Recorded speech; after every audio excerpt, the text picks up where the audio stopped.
Hi, my name is Lucas Farris. I go to Greenbrier High School and have been an E student for 3 years. I don't have a project at the moment. I mostly edit videos. I usually use Premiere Pro to edit videos, but this year I've been working more on After Effects.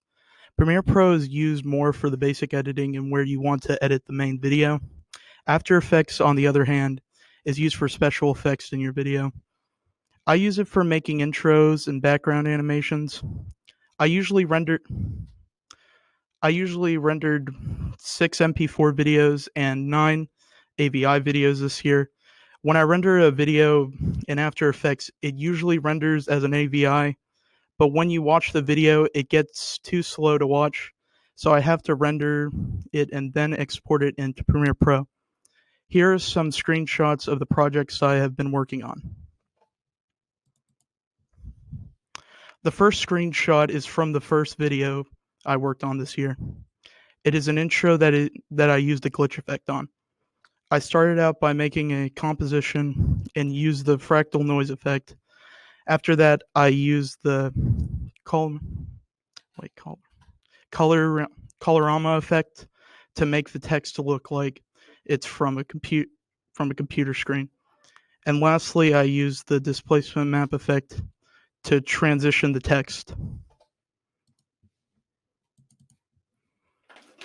The next screenshot is from a psychedelic background animation. The main effect I used was the radio wave effect. I first edited the radio wave by adjusting some of the effect settings. I increased the frequency so that there will be more waves. Then I adjusted the spin effect to give it a slight spin that isn't that noticeable, but makes it look better. After that, I added the Kaleidia effect to make the waves mirror a certain way.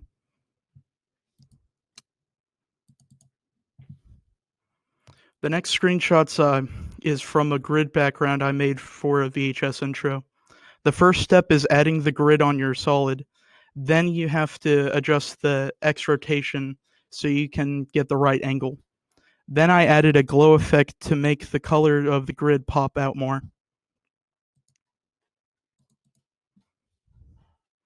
The next screenshot isn't from the original project because all of the original footages used were deleted. So instead of screenshotting the original project, I used a screenshot of a project that contained the final video that I worked on after the original.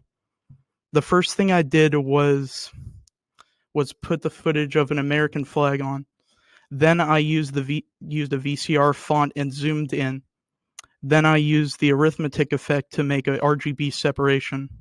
The last thing I did was adding a VHS overlay to make it look more vintage. The last thing I worked on the last semester was an audio spectrum effect. The first thing I did was make a solid layer and put on the audio spectrum effect. Then I added a song to the audio layer to make the spectrum match up with the audio. Then I adjusted the frequency, the maximum height, and the audio duration. Then I changed the display option to line. Then I rendered it and imported it to Premiere Pro and added the arithmetic effect. And that's about it.